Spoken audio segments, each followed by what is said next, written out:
This is the like what the version of Alcoholics Anonymous would be, except for the health crowd. I mean, all of us that need to get our stuff together. So, no, I mean, I was explaining this on the promo video of this, workshop, but I haven't done one in a while, so hopefully I'm not too rusty. But I was kind of thinking about what I want to do, like the next workshop on, and then I was like, a lot of times most of the time I should say, I'll kind of like reevaluate my own life and being like, what am I working on for my health? And so as I was doing that, I was looking, I'm like, dang, like I've been like really off my game in some areas that I normally feel like I'm getting like A's and B's. I was like kind of like down in the C and D rate, so yes, I'm not perfect, okay, even though I teach this stuff for a living. But so it's kind of like, what are the things that I do to like get back on track? And I like to study success and not just about health. So a lot of these things are really, I think you can apply to many areas of your life, not just your health, but obviously I'm going to use it and kind of talk about it in the context, of our health too. So the first kind of point here is like, this is not a weight loss talk, okay? Because I know that's the main one people are normally like wanting to get or the reason why they want to get their butt in gear. And the reason why, it's not that, and why a lot of this is going to be about changing our mindset about these things, is like, if we're showing up to a weight loss talk, like looking for like the thing, like you've already lost, you know what I'm saying? Because that's the wrong way of looking at it. So the better way of looking at it is that, what do I need to change in my life to become healthier? And if you do that, well, then obviously something like weight loss or whatever thing you want to improve with your health or your life is going to follow. So I always say, and this is so important, and it's cliche almost, but I have to talk about it because this is it. So you have to start with why. Okay? And I used to kind of teach it from the standpoint of like, if you have a big enough why in your life, the how, the what, the who, the logistics don't really matter when the why is big enough, okay? So now there are some like really key things on this. So the key to a successful why is having it be bigger than yourself, okay? So, it's cliche to talk about our kids maybe or grandkids, but I really find that, for most people, like that's like the easy one, like, for either your kids now or your future, grandkids, right? And if you don't have kids, it's not a big deal. So it's still, it needs to be like outside of yourself. So maybe it's the people in your church, or maybe you have a group of people that you want to serve and like help or whatever, right? Focus on them, because when the rubber meets the road and it's like, okay, do I cheat and have the like thing I really know I shouldn't have, or do the right thing? It's like you almost want to have like that why flash in your brain. And in a lot of cases, you got to literally write it down. So like I'm talking, if you have a problem with, I don't know, fast food, you might need to have the sticky note with what your why is like on the dashboard of your car, so that when you think about, it's late, whatever, okay, and then you see that and boom, it like immediately brings you right back into the right mindset.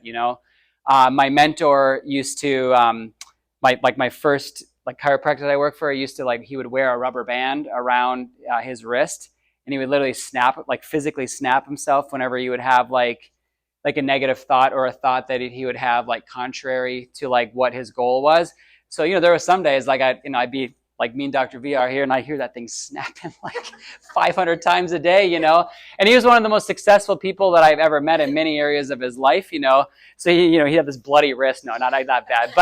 But the point is like, because he would physically, that was just his personal trigger that brought him back into like where he wanted to be thinking about versus wherever he was in that moment, So I'm kind of giving you some tools, and I want you guys, like, whatever resonates with you the most, not that you're gonna have to do all of these things here, but like whatever resonates with you the most, like maybe this sticky note needs to go on your pantry or your refrigerator door, right? Maybe it needs to go on the mirror in your bathroom. Maybe you need to take a dry erase marker and write it on there. So I'll give you an example. Like, so a poor why would be like, I want to lose 20 pounds because I want to, feel better. That would be like, I would give that like a C-, okay? like an A plus, and it's fine to use weight as it would be like, I want to be able to move effortlessly in my life and have no pain in my joints so I can physically serve, or throw my grandkids around or whatever it is, okay? And again, I'm just going to use weight as an example just because it's an easy one. It's very tangible for a lot of people. But you can, in your mind, if you're not here for like that, as you like getting your crap together, then just replace whatever it is, the thing you want to replace with, with that as I'm just talking about it. So starting with why. So I really like, I will tell you, like, you might as well leave now if you don't spend time writing this out. And I would do it tonight. Like, the longer you wait, the less likely you are going to do it. So if you don't already know exactly what this is, spend some time thinking about it, because if you don't establish it, you're going to be in the same place as you are next year. Okay. So start with why. And, again, it needs to be like outside of yourself. That is the key, of that. Now, you can phrase it like, I want to be able to, whatever visual resonates with you. It might be like, I know one of my mentors, his was, he wants to be, because he lives down in Naples, Florida. He's like, I'm going to be 100 years old running down the beach, and like my great grandkids are having a hard time keeping up with me. Like, that was his mental. Now that, if he can do that, he can probably do all kinds of other things too, right? So that was just a visual that really resonated, with him. So start with why. Now, the next thing I will say, because this is all fine and dandy, I will say that excuses are real. They are a real thing. To say that excuses don't matter, like, you're setting yourself up for failure. Now, the thing is, and this is why I started with this, is that if your why is big enough, these become more and more obsolete as time goes on, okay? But excuses are a real thing. Just a personal example, before I had kids, I thought when families or when parents would tell me that they're busy and their kids are like running their lives, I used to like be super judgmental about it. Now that I have 3 and they're in I get it. It's a lot, And that was one of the things that they just, like, we went from like 0 to 100 over the course of like a couple of years, and it caught us personally off guard, like my wife and I. Next thing you know, like, we weren't doing all the things because we were doing other things, right? And just our focus was off that. So excuses are real. However, it doesn't mean that it has to stop with that. So what we need to turn, like, excuses into is, so what is the solution? So one of the things, again, I'm going to use myself as an example, as we had all these things that, this is not necessarily a health thing, but I'll kind of talk it from like a work perspective. Like, evenings became very, very busy, with activities, right? And so I was getting like really behind on a lot of the things that like I would normally have to do like outside of hours. So like catching up on patient charting and answering emails, about health challenges we're working on. And so, and this is a little bit down the road, but my wife, like, I was getting behind because we were so busy. So my wife finally said, well, you wake up early, right? And I'm like, well, yeah, pretty much. It's like, well, why don't you even wake up a little bit more early and just get all that stuff done before everybody wakes up? And I was sitting back there and I was like, oh my God, that's such an obvious thing to do. And so I'm getting an extra hour of work done before things really get rolling. And next thing, like, I'm ahead of schedule now. So we have to look at, well, there's a way to figure it out, because we can say time, that's the most common excuse for people, right? And it's a real one. However, are there probably tons of people that have busier schedules doing more things than you're doing? And the answer is probably yes. Now, that doesn't mean to make you feel bad about yourself, but the point is like, if your why is big enough, or where there's a will, there's a way, too, with that. So remember just to stay focused on that. And again, these things start becoming more and more obsolete when you keep directing it back to that. And so another analogy that, I like if your goal was, to, let's say, lose 20 pounds.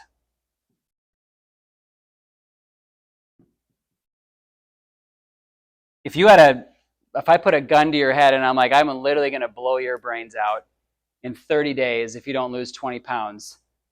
How many of you think you could lose those 20 pounds in 30 days? You could do it, right? So Now, again, I use that as an extreme example, is that, like, if there's enough urgency or there's a big enough pain, if you will, attached to something, then you'll figure out a way. So even if I didn't coach you on what foods you should eat or what to do, right? Like, you would figure it out because, well, your why is big enough at that point because you're like, I want to live, And so you would probably find time to work out twice a day. You could cut out all the sugar. You could instantaneously do all those things and probably blast through your goal of doing that because the thing was extreme enough. So what we sometimes fail to realize is that we right now, which is how poor our health is as a species, right? It's like we kind of all wake up every single day with a proverbial gun to our head, in a sense that way too many people, I mean, you can hear it on the news, are all of a sudden, like the cancer rates, the heart disease rates, we all have guns to our heads right now. So when it's just that it's not like going to happen tomorrow. It's not going to happen next month. And hopefully it never happens. But we have to realize that this is to our heads right now. And the statistics, unfortunately, say that we will be a statistic at some point in our life unless we do the things that other people are not doing, right? So we know 5 out of 6 Americans get heart disease or cancer. Well, how do you not be the 5 out of 6? Well, you have to do the things that the 5 out of, I'm saying? You have to do the things that they're not doing, right?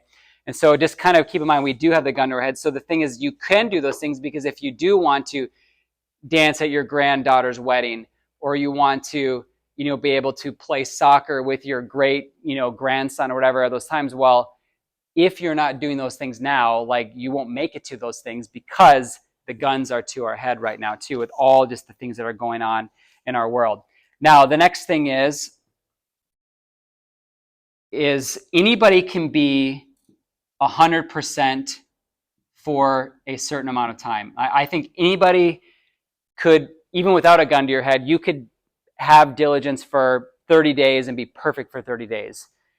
Maybe even 3 months. The reality is most people aren't going to be perfect beyond about a 3-month period. I find like that's kind of like the maximum amount of time.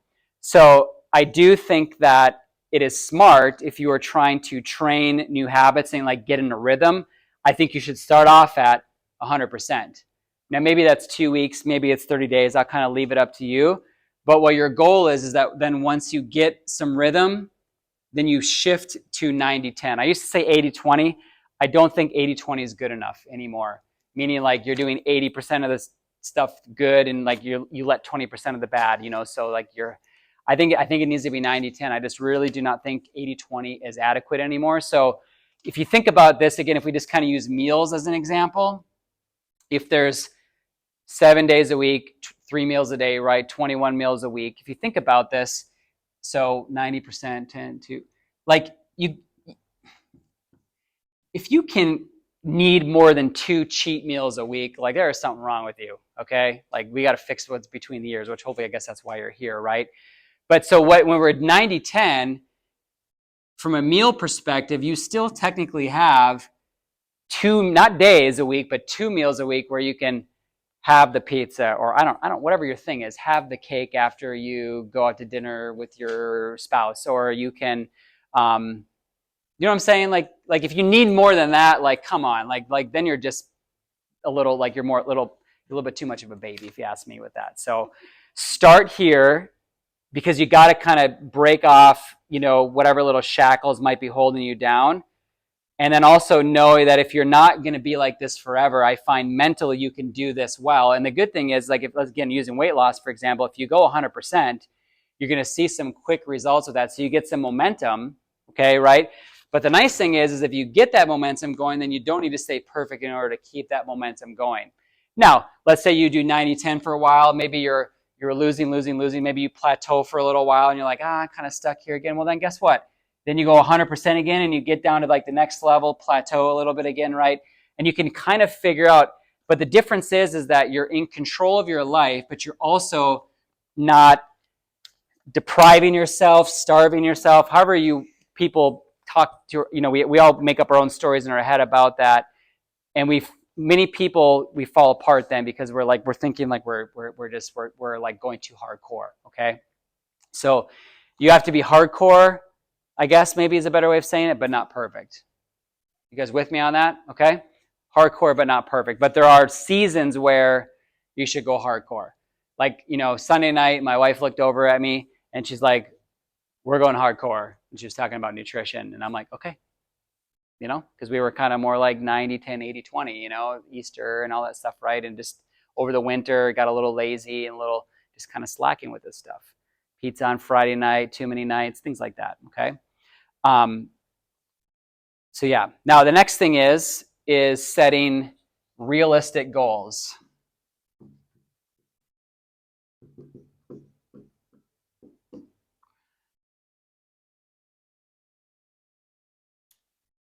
Did you have any goals when, so 55 pounds in like 10 months or so, right? Was I right on that amount in the time frame? Yeah. Okay. I'm up to 60. Okay. So over, let's say, a year roughly, right? But so, I mean, so if we kind of look at that, 12 months, 52 weeks, so you were a little over a pound a week, right? If we kind of break it down, now you probably had periods where you lost more, periods where you plateaued, right? But it was average about a pound a week. And in the beginning,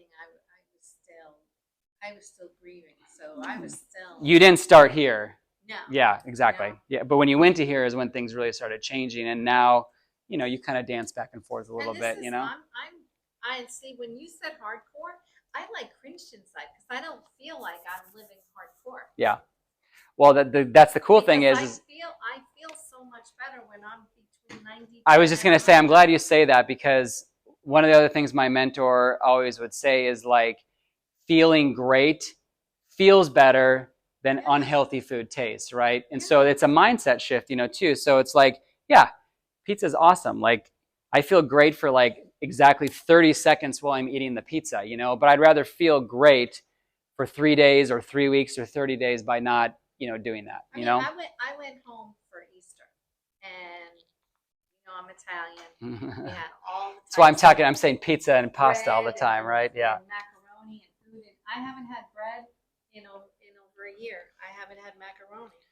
And you cry yourself to sleep every night, don't you? Because you miss it. No, I'm just kidding. Yeah. And I allowed myself 2 homemade big raviolis and a piece of garlic bread because that's all I wanted. Yeah. It was there. Yeah. And I didn't want it. It's control. It's the cheat meal, right? Yeah. So when we say realistic goals here, this is super important to say.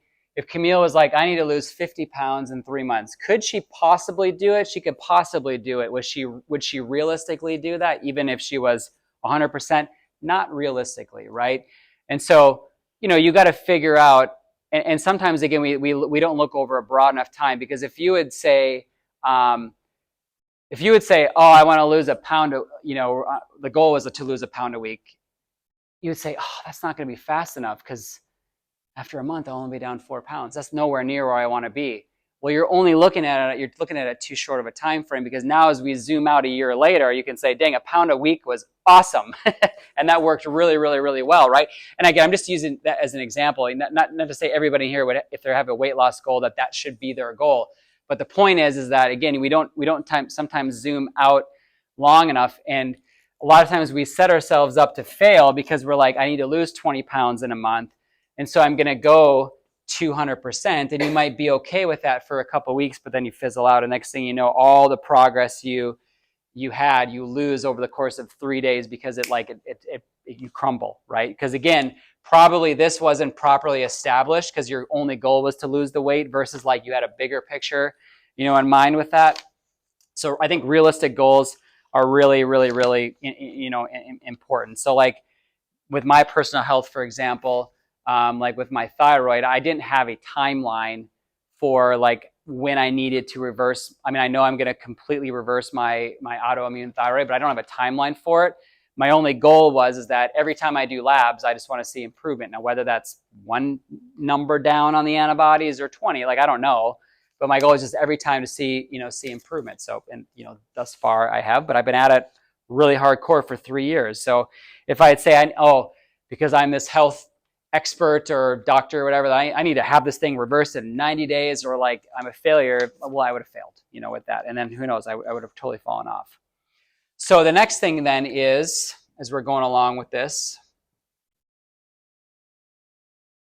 is what are the resources that you need to seek out or tap into or add to your life in order to kind of help you hit these goals. So if you don't know a thing about nutrition, right, and your goal is weight loss, or you don't know a thing about, well, exercise is pretty easy because you can just walk. But if you don't know anything like where to start with nutrition and you just set this arbitrary weight loss goal, you don't have, doesn't mean you need to have super high level complex, resources, right? But if you don't have any resources, like your chance of success, right? It's like, I want to be a millionaire. Well, if you don't have resources in your life to help you save money or know how you should invest or whatever, the chances of you hitting that goal is going to be slim to none because you don't just kind of end up there magically, right?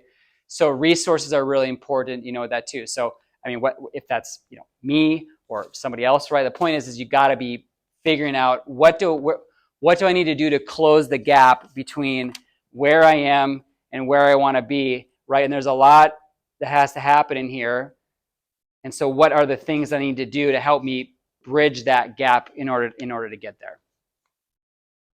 And I'm going to just kind of leave it sort of blank because it's going to be different for everybody, right? Like that. But this is really key. So sometimes you set yourself up to fail because you don't have the actual tools around you or that you're utilizing that's going to help you get there.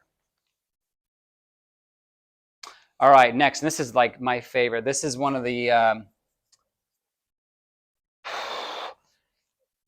I wish I could say I made it up because I don't, but like I think this might be one of my secret sauces to success in life. And it's what I call the war plan.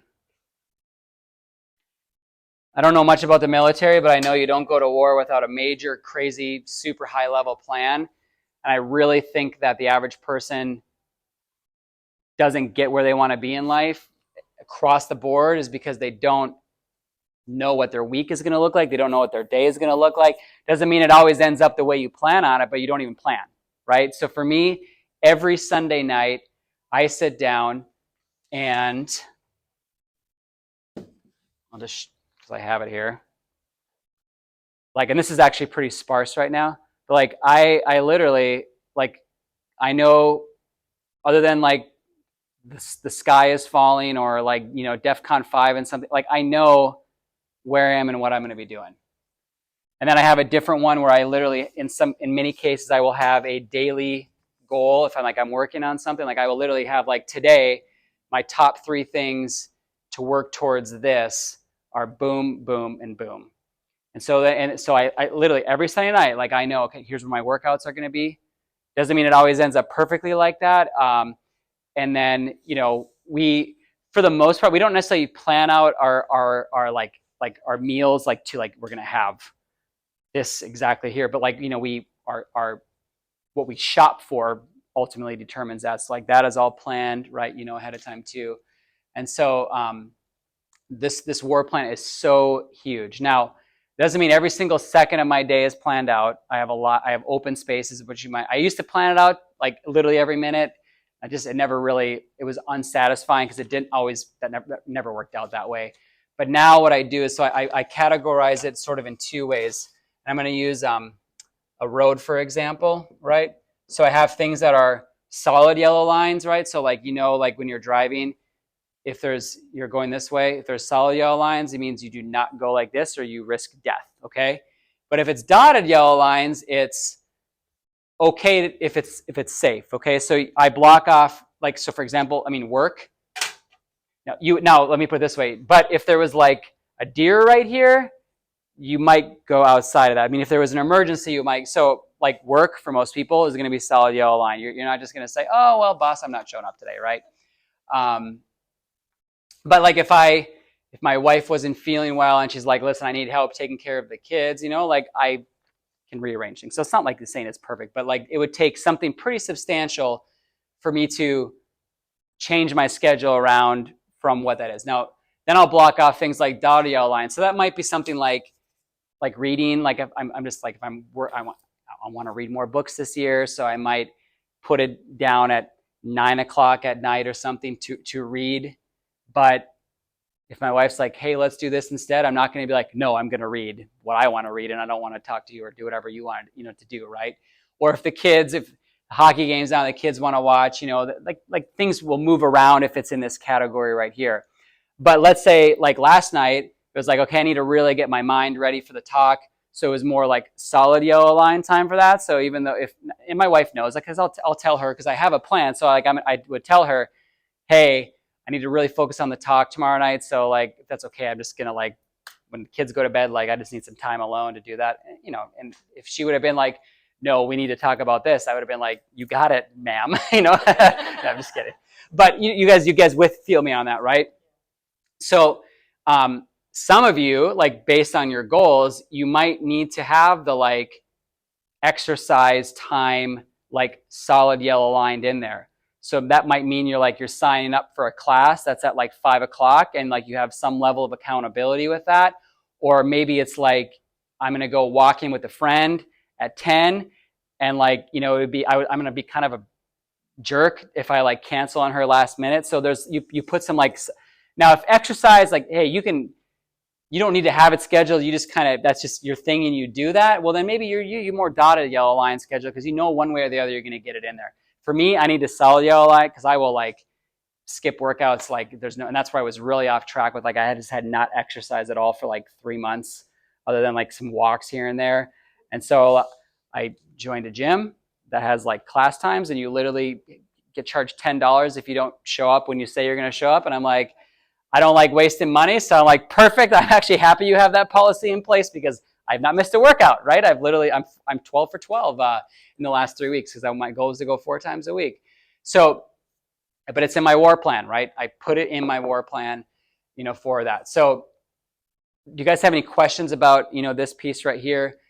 And again, doesn't mean every minute of your life is calculated out, but I would find a time when you can, it takes now, I can do it in 10 minutes. I can look at my week and be like, okay, boom, boom, boom, boom, boom, right here, right? And like, it used to take me like 30, 45 minutes to really plan it out.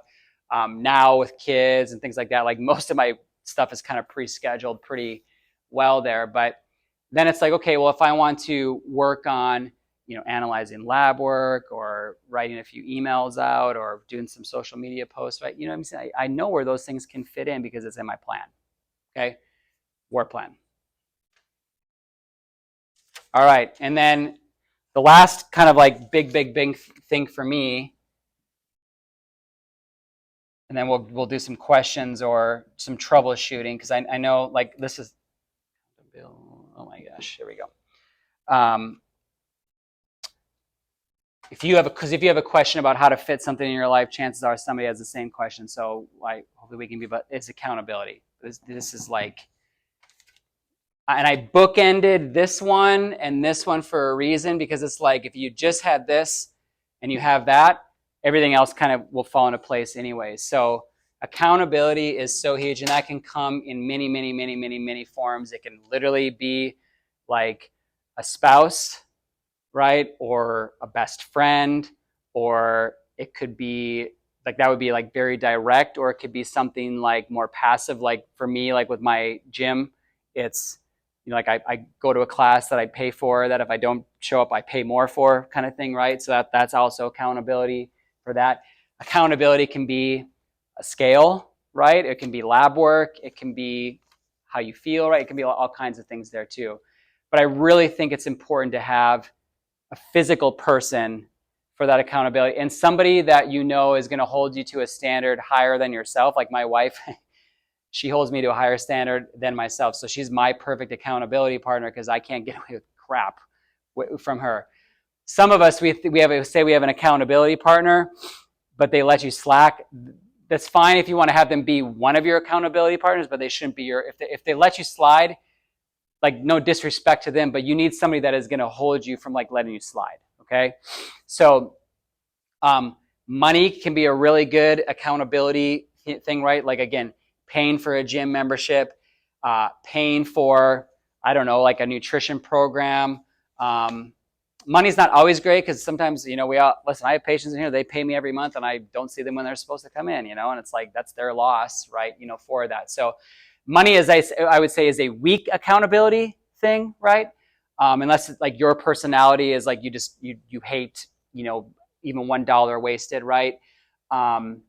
Everybody's different, with that, but I think a person is good. So I personally think like if you don't have somebody super strong of that in your life, then you might, maybe the person to your right or to your left here in this room might be, even if somebody you don't know, in some ways that's even better because you know, you don't want to let down a stranger, right? Because like somebody, you know, so if you don't have an accountability partner, you got to find one. So does anybody here not have an accountability partner that they feel like, and it's okay, like this is no judgment, because does anybody feel like they don't have a good accountability partner? You don't? Okay. Yeah, which that's always the best way to do it, but we let ourselves, it's human nature to let ourselves down, right? Because that's, we're not perfect, which is why none of us are where we want to be, you know, in life usually with that. So, which made me think of something else, but does anybody else not have one? Feel like they can trust? Will anybody be Irene's accountability partner then? Okay, yeah. Talk to Camille afterwards. She's awesome. You guys will be great for each other, actually, in more ways than one, because, well, I won't say it out loud why, but you guys can talk to each other, and I think share numbers. Texting's great. It doesn't mean you have to like meet for coffee 5 times a week. You could just be like texting, like, you know, or emailing, like, hey, did you do what you want to do this week? No, not really. I this is, you know, and it's like, okay, well, and you can sometimes help each other, right? Like my wife was just simply saying, we can get your work done in the morning, and then all of a sudden it's like, oh my God, my life is 500% easier now. Like I'm not stressed anymore. It's amazing. So simple. All right, last thing I just thought about too. How do I want to phrase this?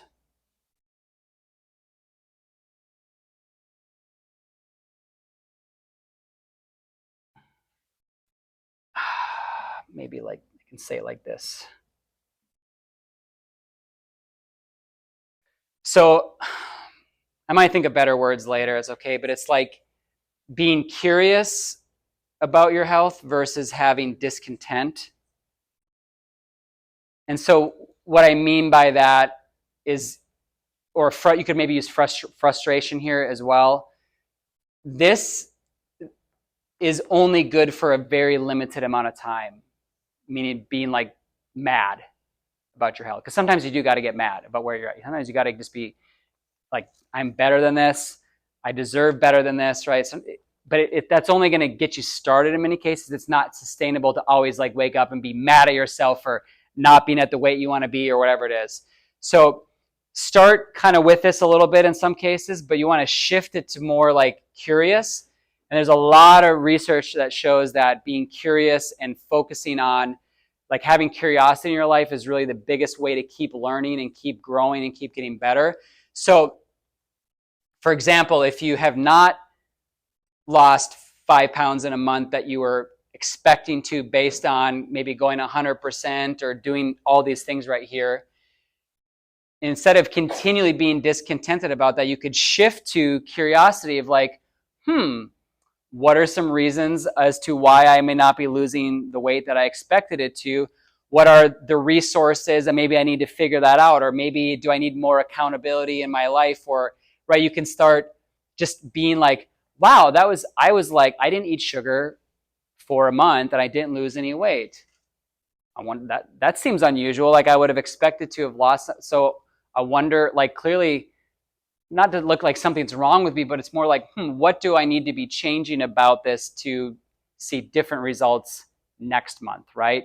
So I think this is really, really, really huge for a lot of people, is because it's so easy to like get stuck in this, like, oh, I'm still not losing the weight. I haven't done this. A year ago, I said I was going to join the gym and do this stuff, or it's like, whatever, right? You know, and we don't do that. And then frustration is not good for motivation long term anyways, right? So hopefully that helps somebody or kind of all of you on that. So that's kind of mostly what I got. What do you guys got? Throw questions, troubleshooting, comments.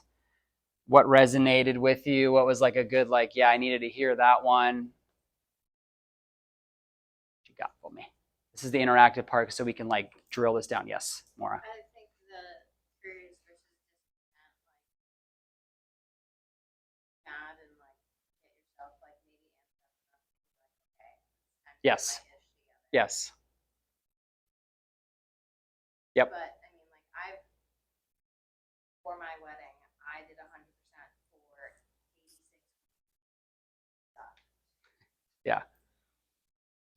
Like, I mean, I think I would have kept, I would have been better if I transitioned. Yeah. And listen, everybody's a little bit different. Some people can get away with the 80-20. I know I can't mentally, because if I cheat too much, a little bit of cheating goes too far. Or sorry, like a lot of cheating, like I fall off a cliff real fast. Like I can get away with like a little bit and I can stay in the zone, right? Like I can just get, it's like if we're on a path, right? If I do just like a little deviation, like I can snap right back real quick. Like, I mean, literally like the next day. But if I like spend a little bit too long outside of there, then it starts going like this real quick. It's just my personality. I'm kind of like hardcore, for better or for worse in any direction of where I go. So yeah, but and some people it's like you might find it's like the 95-5.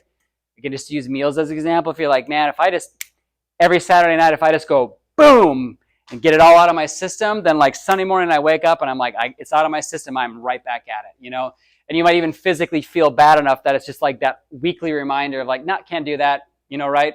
But you had your fun, you kind of let it out, Like I had a mentor who won Mr. America. It's the same actually mentor that would snap his wrist to like blood, And he would always have Saturday night cheat night. And I'm talking like this guy, he could pound every single cheat meal and cheat food in like one night. But he had like 5% body fat, and he was like he literally won Mr. Olympia or whatever it was, because it's like he just like he'd get it out of his system, and he was like back up 5 a.m. Sunday morning, not feeling great, but he was in the gym, and he would like literally like his mind was right back on it because he got it out of his system. So everybody's different. You got to figure out where that is and what that looks like. So yeah, that's good. And I could even argue that staying here for too long is unhealthy. Anyways. It's unhealthy in a lot of ways. No, I'm saying like it might be unhealthy from like a stress and mental aspect that like you're counteracting whatever benefits you might be doing physically from a health perspective, right? That accountability partner. Right. Or whatever. Yeah. Yeah.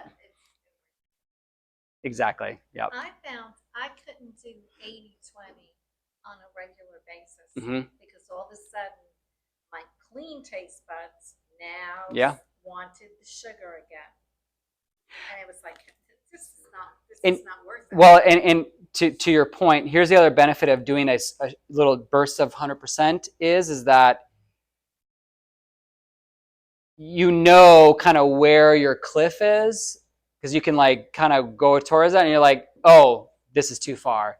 So then you make a new barrier where it's like, okay, like I'm not going past that spot right there, right? Because this was not good. You know what I mean? Yeah. So right, but you don't know what that is until you've spent at least a little bit of time right here. That's why I say 2 weeks is really good. It doesn't mean you need 2 weeks all the time. Like some of you, it's like you're like, okay, I just need like 5 days, just like boom, I'm gonna get right back on it, and then it's like, okay, slide back into like the 90-10, or the 95-5, right? But you can't know what you're best at until you've sort of cleared the clutter out of the way, right? And then you can sort of figure it out. The problem is most of us, we stay around like 60-40 way too much, right? And it's like, oh, like it's just like there's not much you can, differentiate at that point there because you just aren't going to be at your best most of the time, from that. What else? This is good. Talk it out. Are you not more tired? Well, yeah. Well, that was just for me because I was already waking up early, but I would just kind of like, I just wasn't very intentional when I would wake up, right? Like I would just kind of like, I'd go on my phone a little bit, and I'd play with the dogs. Like I wasn't really doing anything structured. So I just structured it more so, with that. And that was just for me, like where, with my life with the kids, like it was just like bleeding into that time too much. And so like for me, my only option was to do it when everybody else was asleep, right? So that was not that. It doesn't mean that waking up earlier is the answer for everybody here in the room. I was just kind of using my example, for that. I do tend to work better in the morning. Yeah. So most people that say like I'm not a morning person, it's usually because it's like you're a go to bed too late person is kind of the reality of it, And I'm just saying like that's not just for you. I'm just saying for anybody, you go to bed at midnight, it's hard to be a 6 a.m. or, if you're going to bed, too late. But so, but again, like you got to figure out like what works with your life. And that's where then like this is like sometimes writing out what your day, like it started with like what you have been doing. And then you could be like, oh, like, dang, like actually there's like a really good chunk of time here consistently that I have that like, how could I better utilize that? It's like, you know what, I'm just going to make something up. Friday from 3 to 5 before I go out with friends at night or whatever. It's like, it's nothing. I'm not working and you're just in like no man's land. And it's like, well, dang, I could fit a 30-minute workout in here and still not do a whole lot, too, right? So you just when you kind of map it out, you can also see where the like chunks of available time are. And really like a lot of times, we waste a lot of time. I mean, we all get those reports on our phone, right, that show how much, and it's like, seriously, like, what the heck? How do I even like live? It's insane. How do I get stuff done? So that's where, the war plan is helpful to kind of figure that out, to see your life, because otherwise we just live our life and then you're like, well, where'd the time go? And then if we followed you around as a documentary, it's like, holy crap, I spent 42 minutes there doing that. And it's like that, like we all do it, right? And so me too, like I'm on Twitter all the time, like reading about the Carolina Hurricanes or Bitcoin or whatever. And it's like way too much time, doing that kind of stuff. So some of it's fun. It's okay. It doesn't mean being on social media is whatever, I love to get up, not super early, Yeah. but I just love that time. Yeah. Focus, quiet time that my husband recently decided. So now you have to either get up earlier or right. Yeah. Oh, he will always beat me on the Yeah. Yeah, so it's like Different time to get your time in, right? I'm with you. I know what you mean. Yeah. Who feels like they have an insurmountable excuse in their life right now? Because I feel like I felt a few people kind of like stiffen when I was talking about that. Because it's easy to get married to our excuses and get defensive on them, and myself included. I'm not judging at all. But does anybody have like a really tough excuse? Yes. Yes. But in September, I bought a house, so my excuse was like, "Oh my God, I have a mortgage now." Right. Sure. Yep. And I found myself repeating it. I'm still repeating it. Yes. 6 months later. Yes. So again, excuses are real, right? Like, yes, your budget has changed, your commitments have all right since then. So like that's a real thing. That's a real thing, right? And so let's kind of start with and it's important to like acknowledge, like you have to acknowledge it, right? If you just say, "Oh, that's stupid," and it's like you're just trying to do these mental gymnastics that don't exist, right? Well, then you're not going to change, right? So instead, it could be like, well, do you have $7 extra a month? Could you find an app on? I'm just making something up. An app on your phone that's set, right? Yeah.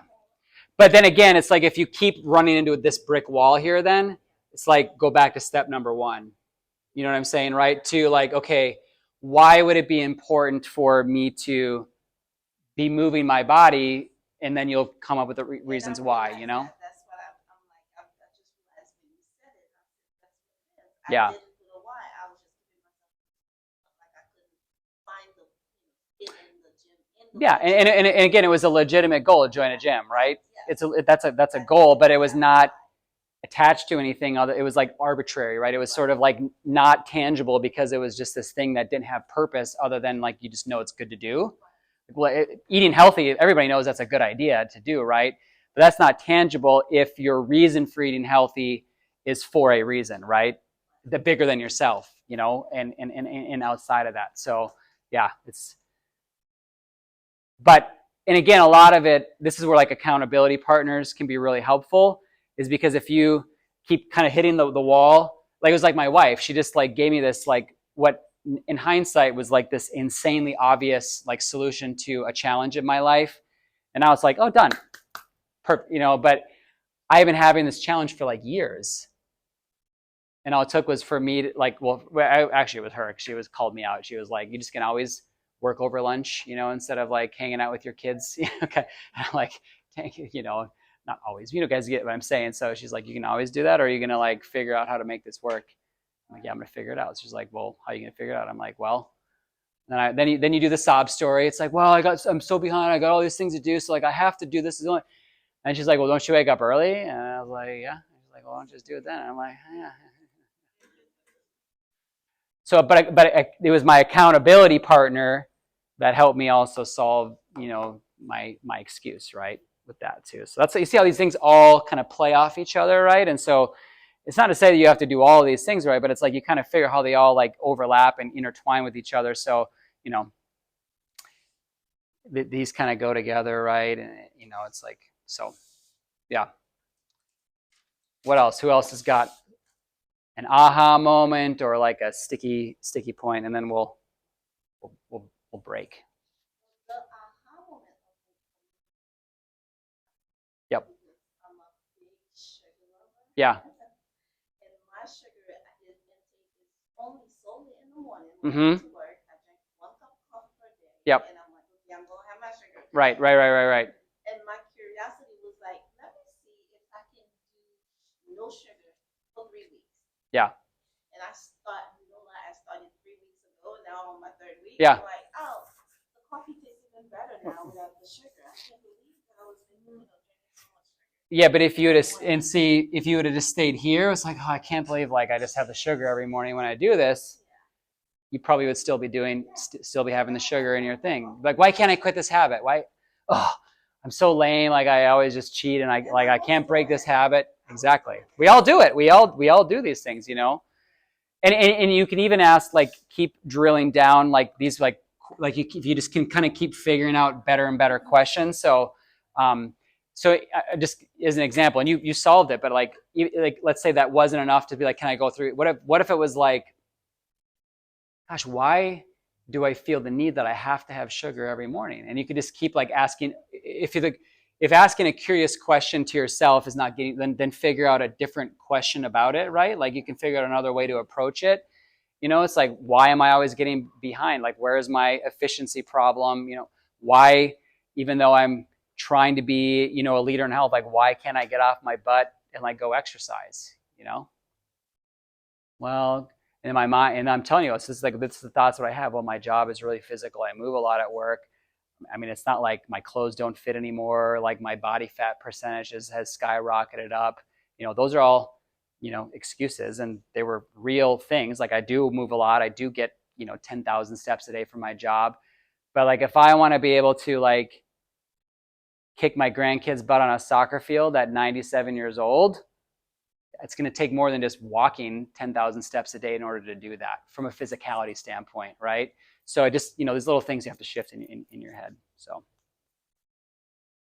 this is helpful? We're going to get our crap together now? That's good. Step number 1 is showing up to the thing, because it's like everybody that didn't, that's why I was, and I, whatever, that's why I recorded it too. There's some people like, oh, I can't, it's church night, it's Bible study, whatever. But it's like, get it, that's another thing. I never did workshops on Wednesday night because church, but I got kids' activities now, and so it's like, well, I could make an excuse and say I don't have time to do this, or I could just do it a different day and figure it out, right? So here we are. Good. All right, everybody.